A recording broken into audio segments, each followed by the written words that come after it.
मध्ये आज मी राजकारण जय जवान जय किसान जय जवान जय किसान संघर्ष शेतकरी संघटनेचा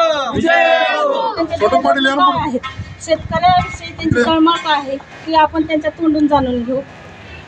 बोला दादा, तुमची काय शेतकरी संघटनेविषयी काय तळमळ आहे आणि तुमचे हे धोरण काय आहे?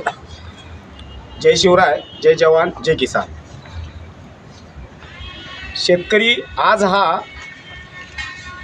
म्हणजे आत्महत्येच्या दारामध्ये उभा आहे. जे आसमानी संकट पडलं आहे, ज्या पावसाने जे थैमान घातलं आहे महाराष्ट्रभर, या संकटापायी तो आज आत्महत्या करण्यास प्रवृत्त झालेला आहे. त्याला कुठल्या गोष्टीनं आपण म्हणायचं का थांब, कारण हे सरकार एक म्हणजे अशी मदत केली आहे की ती मदत न म्हणलेलं बरं.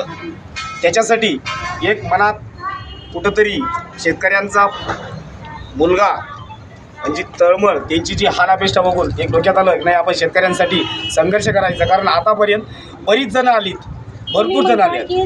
मदत त्यांनी नाही केलेली बरी, मदत मिळाली असून तुम्ही म्हणताय का नाही का मिळाली?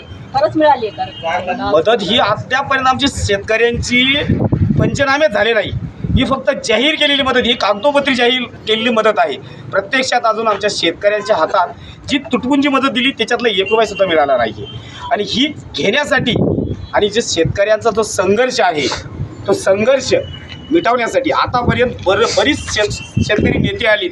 त्यांनी राजकीय स्वार्थ साधल्याच्या नंतर शेतकऱ्यांना वाऱ्यावरती सोडून दिलं आहे. म्हणून आम्ही सर्वांनी शेतकरी संघटना स्थापन याच्यासाठी केली की निस्वार्थीपणे प्रामाणिकपणे या शेतकऱ्यांच्या पाठीमागे खंबीरपणे उभं राहायचं. आणि जोपर्यंत आपल्या जीवात जीव आहे, जोपर्यंत आपल्या शेतकऱ्यांना न्याय मिळत नाही, जीवात जीव असेपर्यंत याच्यासाठी लढायचं, हा एकच उद्देश घेऊन संघर्ष शेतकरी संघटना ही आम्ही शेतकऱ्यांमध्ये आणली. सरकारकडे काय मागणी आहे तुमची? आज शेतकऱ्यांकडं या राजकारणी सत्ताधाऱ्यांकडं आमची एक मागणी आहे, प्रमुख मागणी, की जी आज सध्या जी गरज आमच्या शेतकऱ्यांना आहे त्या ओला दुष्काळ सरसकट जाहीर करून त्यांना तात्काळ हेक्टरी ₹50,000 मदत करावी. व दुसरी गोष्ट, जे तुम्ही आश्वासन दिलं होतं निवडणुकीपूर्वी, विधानसभेच्या निवडणुकीपूर्वी जे तुम्ही शेतकऱ्यांना आश्वासन दिलं होतं आणि ते आश्वासन देऊन सत्तेवर आलात आणि आज ते आश्वासन खोटं ठरलं आहे असं आम्ही म्हणतोय. आणि त्या खोट्याला तुम्ही सत्यात उतरवा.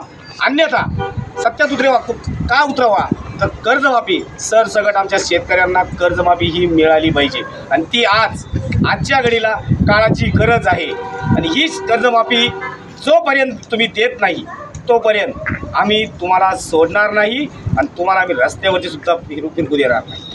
मग इथून पुढचे तुमचे काय जे संघर्ष शेतकरी संघटना तुम्ही स्थापन केली त्याच्या अनुषंगाने तुम्ही इथून पुढचे जे काही तुमचे आंदोलन म्हणा कुठल्या स्वरूपात होणार आहे? आंदोलन जसं छत्रपती शिवाजी महाराजांनी गनिमी कावा करून यश हस्तगत केलं होतं त्याच पद्धतीमध्ये, कारण आम्हीही त्यांची मावळे आहोत, आम्ही त्या शेतकऱ्यांची मुलं आहोत. जसं महाराजांनी सांगितलं होतं की माझ्या राज्यातल्या शेतकऱ्याच्या गावताच्या काडीलाही धक्का नाही लागला पाहिजे. तोच विचार घेऊन आम्ही संघर्ष शेतकरी संघटना ही जी रणांगणात आणली आहे. आणि हे रणांगण आम्ही असं गाजवू की जोपर्यंत आमच्या शेतकऱ्यांना न्याय मिळत नाही तोपर्यंत आम्ही थांबणार नाही. मग यांना आत्ता या राजकारणी लोकांचा उद्देश फक्त एकच असतो, खोटं बोलून खोटं आश्वासन देऊन सत्तेमध्ये येणं. पण ती सत्तेची खुर्ची त्यांचीवाली जी आहे, जोपर्यंत त्यांनी जे आश्वासनं दिले ते सत्तेत उतरत नाही तोपर्यंत या सत्तेचे फळं त्यांना चाखवून द्यायची नाही. आणि ते कसे चाखवून द्यायचे नाही ते आम्ही येणारा काळ त्यांना दाखवून देऊ. असं काय सत्तेच्या आधी तुम्हाला आश्वासन दिलं होतं सरकारने निवडून यायचं? त्यांनी एकच सांगितलं होतं, बघा आमच्या माताबहिणींनी ₹1ही मागितला नाही तरी तुम्ही सत्य देण्यासाठी त्यांना ₹1500 लाडकी बहीण म्हणून दिले. आज त्या तुम्ही जर लाडकी बहीण म्हणून त्यांना ₹1500 देतात तर हा शेतकरी जो राबतोय हे सुद्धा तुमचे मग सख्खे दाजी म्हणून लागतात. मग या दाजीची अवस्था आज या पाण्याने आत्महत्या करण्याची झाली. आणि तुम्ही त्यांना आश्वासन दिलं होतं की होय आम्हाला सत्ता द्या, त्यावेळेस तुम्हाला सरसगट कर्जमाफी, तुमचा 7/12 कोरा असं 3 वेळेस बोलले होते. मग आज कोरा झाला आहे का? नाही. तर आज काय म्हणतायत आपले उपमुख्यमंत्री, जे कर्तव्यदक्ष उपमुख्यमंत्री आहेत, की ज्यांच्याकडे आज एवढी संपत्ती आहे त्यांची अख्ख्या महाराष्ट्राचं, शेतकऱ्यांचंच नाही अख्ख्या महाराष्ट्राचं कर्ज ते भरू शकतात, एवढी संपत्ती त्यांच्याकडे आहे. मग आणि ज्या सिंचन घोटाळ्याचं नाव घेतलं की त्या अजितदादांचं नाव येतं, असे ते अजित पवार आपले उपमुख्यमंत्री आहेत. ज्यावेळेस त्यांनी आश्वासन दिलं, ज्यावेळेस सत्तेत आले, पहिलं अधिवेशन झालं आणि मीडियासमोर आले, आपल्या प्रसारमाध्यमांसमोर आले आणि त्यांनी ज्यावेळेस प्रसारमाध्यमांनी त्यांना विचारलं की दादा शेतकऱ्यांच्या कर्जमाफीचं काय झालं, अधिवेशनामध्ये एक शब्दही त्यांच्यावरती निघाला नाही. त्यांनी सांगितलं नाही, सध्या राज्याकडं पैसा नाही आहे. आणि आत्ताच म्हणाले परत की पैशाचं नाटक करता येतं, पैशाचं नाटक करता येत नाही आहे. मग दादा पैशाचं नाटक करता येत नाही आहे, मग हा 72,000 कोटीचा सिंचन घोटाळा ही पैसे कुठे आहे? मग तुम्ही सत्तेत याच्यासाठी गेलात, तुम्ही त्या सत्ताधारी पक्षाकडे याच्यासाठी गेलात की तो 72,000 कोटीचा घोटाळा तुम्हाला क्लीन चिट करून घ्यायचा होता, म्हणून तुम्ही सत्तेत गेलात का? मग पैशाचं नाटक करता येत नाही अशातला विषय नाही. तुम्ही सत्ता स्थापण्यासाठी पहाटे उठून तुम्ही राजकारण करता. सत्ता घेण्यासाठी पहाटे उठून तुम्ही त्या राज्यपालांना उठवलं आणि तिला शपथ घेतली. मग अशीच एक आमच्यावरती आम्ही तुम्हाला भीक मागतोय असं म्हणा आता, कारण त्याच्याशिवाय पर्याय नाही. त्या भाऊचं म्हणणं होतं की यांचं शपथविधी संध्याकाळी रातचंच होतंय, मग हे दिवसा कसे फिरकतील तुमच्याकडं? तेच सांगतोय. नाही, यांना आम्ही आता रात्री तर नाही, यांना दिवसासुद्धा फिरकून देणार नाही. यांनी जी सत्ता घेतली ना, या सत्तेची फळं जी चाकायची त्यांना, ती आम्ही चाखून देणार नाही. ताई तुमचं म्हणणं काय आहे? बोला. म्हणले की लाडक्या बहिणींना 1,500 रुपये दिले, खरं आहे का? कशासाठी दिले? खरं न मागता दिलेले आहेत, आमच्या सत्तेसाठी दिलेले. जर महाराष्ट्रात ह्या पावसाने थैमान घातले, आभाळ फाटलंय, तर शेतकऱ्यांनी जगायचं कसं? तुम्ही शेतकऱ्यांना दिलासा कसा प्रकारे देणार आहात? कारण शेतकरी संघटना तुमची आहे.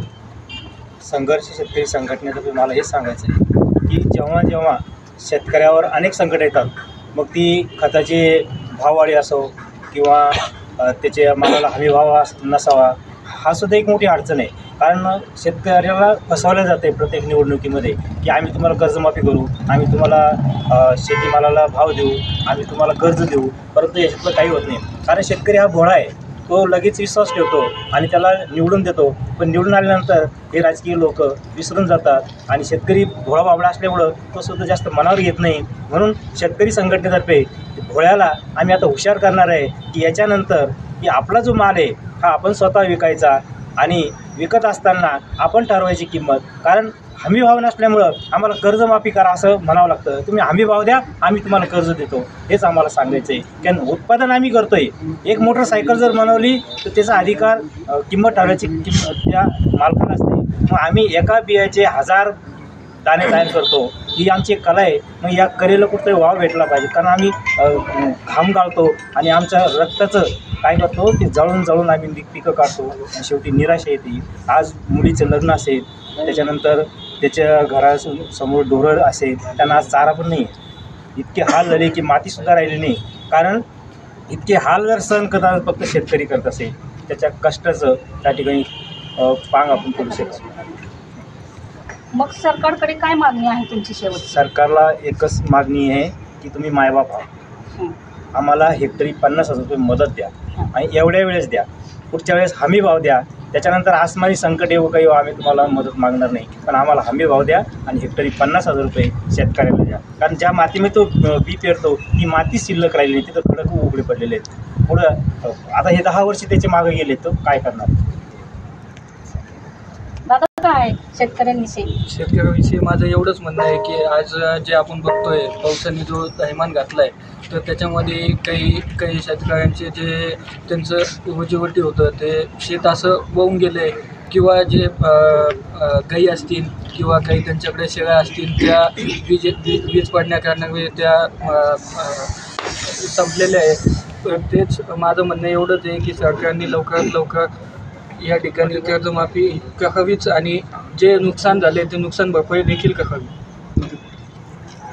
आता शेतकऱ्यांवर संकट आले, तर शेतकऱ्यांवर संकट आले तर तुम्ही प्रशासनाला काय मागणी करू शकता? शेतकऱ्याला जे संकट आलेले ना, तर प्रशासनाने कर्जमाफी द्यावी आणि बाकी दुसरा हमी भाव दिला ना तर शेतकऱ्याला कर्जमाफीची पण गरज नाही सरकार शासनाकडे. मला तर असं वाटतं ह्या संभाजीनगरमध्ये सध्या पंचनामेही अद्याप पंचनामेही झाले नाहीत. तलाठी, ग्रामसेवक, तलाठी, तहसीलदार आणि जे इथले कलेक्टर हे कुठल्या कामात मग्न आहेत हे तर मला माहीत नाहीत. तरी पण आपण शेतकरी संघटनेच्या तोंडून जाणून घेऊ की भाऊचं म्हणणं काय आहे. सरसकटवाला दुष्काळ जाहीर करावा का नाही, का मदत पाहिजे का नाही सरकारकडून. नक्कीच आज शेतकरी हातात झालेला आहे. आपण बघतोय की प्रत्येक संभाजीनगरमधील तालुक्यातील 100% जरी आपण धरलं तरी काही वावगं ठरणार नाही. कारण की प्रत्येक तालुक्यामध्ये अशी परिस्थिती निर्माण झाली आहे की काही लोकांचं स्वतःचं शेतसुद्धा पाण्यात वाहून गेलं आहे. तिथं मातीसुद्धा शिल्लक राहिलेली नाही आहे.